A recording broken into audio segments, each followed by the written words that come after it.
Hello friends, welcome to my channel.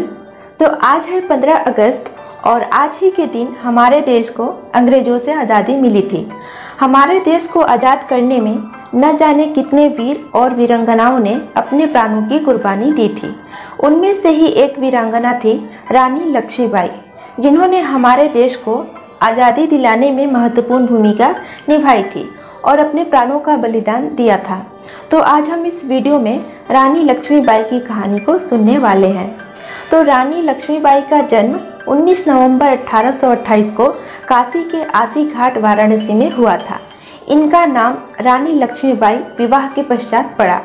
बचपन से ही इनका नाम मणिकर्णिका था, परंतु इन्हें प्यार से मनु कहा जाता था।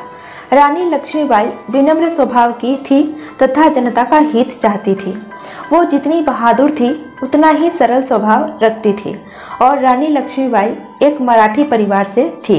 इनके पिता बाजीराव पेशवा के सेवक थे। जब वह केवल 4 वर्ष की थी, उनकी मां का देहांत हो गया था। इनके पिता का नाम मोरोपंत तांबे था। बचपन से ही रानी लक्ष्मीबाई अंग्रेजी सरकार का विरोध करती थी।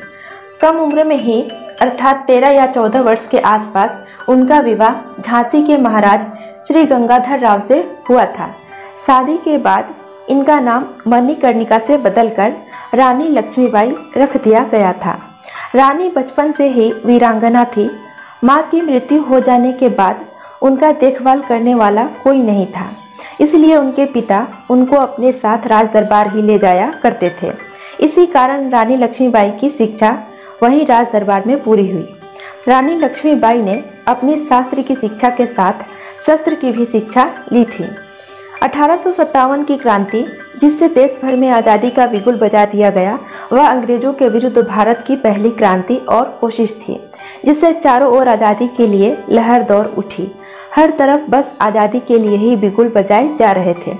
चारों तरफ अंग्रेजी सेना का विरोध होने लगा। आम जनता भी राष्ट्र प्रेम दिखाने के लिए युद्ध में भाग लेने लगी। रानी लक्ष्मीबाई के गुरु का नाम तात्या टोपे था। उन्होंने ही रानी लक्ष्मीबाई को शस्त्र चलाना सिखाया था। बचपन से ही रानी ने अंग्रेजों का विरोध करना शुरू कर दिया था, जिससे वहां के अंग्रेज सरकार के जनरल या लॉर्ड गवर्नर रानी लक्ष्मीबाई से चिढ़ते थे। शादी के पहले झांसी के महाराज गंगाधर राव से अंग्रेज सरकार इतना नहीं डरती थी, परंतु लक्ष्मीबाई के आने के बाद अंग्रेज सरकार पर उनका दबदबा शुरू हो गया था। शादी के बाद जब रानी को पुत्र प्राप्त हुआ तो उसकी मात्र 4 माह में ही मृत्यु हो गई और एक तरफ महाराज गंगाधर राव का भी स्वास्थ्य दिन ब दिन बिगड़ता जा रहा था, जिससे उन्होंने एक पुत्र को गोद ले लिया और उनका नाम भी अपने पहले पुत्र का नाम दामोदर दे दिया। अंग्रेजों द्वारा रानी के दत्तक पुत्र को झांसी का उत्तराधिकारी मानने से इनकार कर लिया गया, क्योंकि यदि गंगाधर के मृत्यु के बाद झांसी का कोई उत्तराधिकारी नहीं होगा तो अंग्रेजों द्वारा झांसी पर पूर्ण रूप से अंग्रेजों का अधिकार होगा।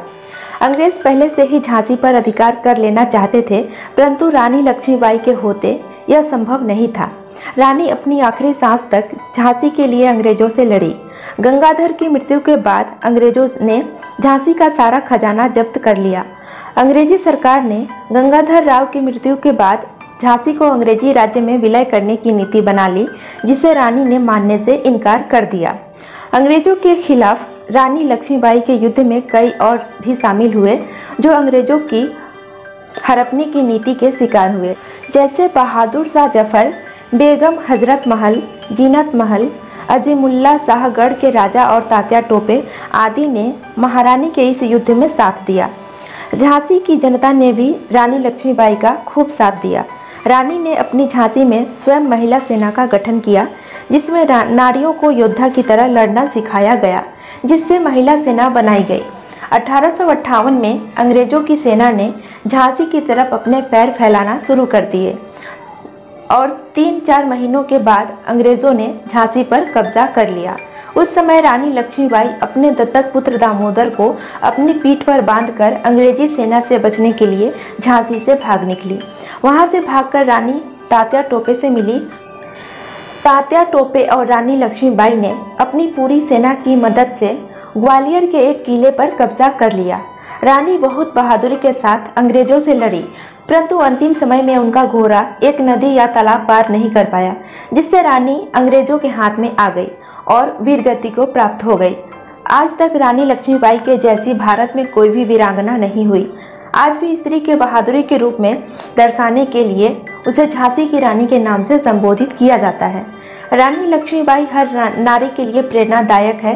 प्रसिद्ध कवयित्री सुभद्रा कुमारी चौहान ने रानी लक्ष्मीबाई के लिए एक सुंदर कविता लिखी थी, जिसमें रानी के लिए 2 लाइन पेश है।